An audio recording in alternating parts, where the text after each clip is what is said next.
ఓం నమో వెంకటేశాయ. అందరికీ ముక్కోటి ఏకాదశి శుభాకాంక్షలండి. నేను ఈరోజు ముక్కోటి ఏకాదశి పూజ ఎలా చేశాను అనేది నా పూజా విధానాన్నయితే వీడియో చేశానండి.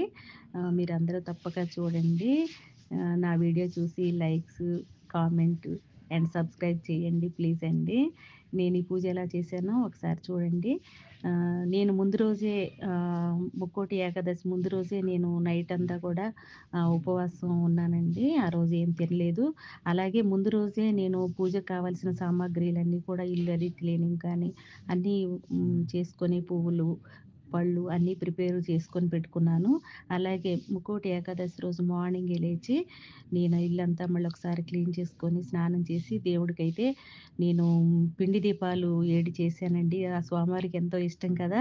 అని నేను 7 దీపాలైతే పిండి దీపాలు చేశాను. నువ్వుల నూనెతో 7 ఒత్తులు పెట్టి వెలిగించాననమాట. అలాగే రెగ్యులర్‌గా చేసే వీటికి ముందు 2 దీపాలు పెట్టాను. ఆ దీపాలకు మాత్రం ఆవు నెయ్యితోనే చేశాను. 2 దీపాలని వెలిగించాను. వీటికి మాత్రమే నువ్వుల నూనెతో వడ్డించి చేశాననమాట.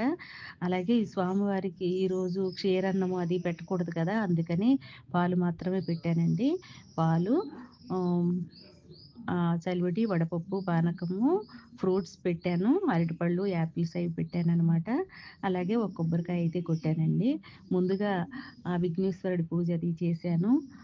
స్వామివారికి ధూపదీప నైవేద్యాలు అన్నీ పెట్టి తాంబూలం అది ఇచ్చిన తర్వాత వెంకటేశ్వర స్వామి పూజ అయితే స్టార్ట్ చేశాను. ఆ స్వామికి వారికి కూడా తులసి దళాలతో, పువ్వులతో నేను అష్టోత్తరంతో పూజ చేశాను. తర్వాత ఆ అమ్మవారికి కూడా కుంకుమతో అష్టోత్తరం చదువుతూ పూజ అయితే చేశానండి. ఆ తర్వాత ఈ నైవేద్యాలు అవన్నీ పెట్టి చాలా హ్యాపీ అనిపించింది. బాగా చేసుకున్నాను.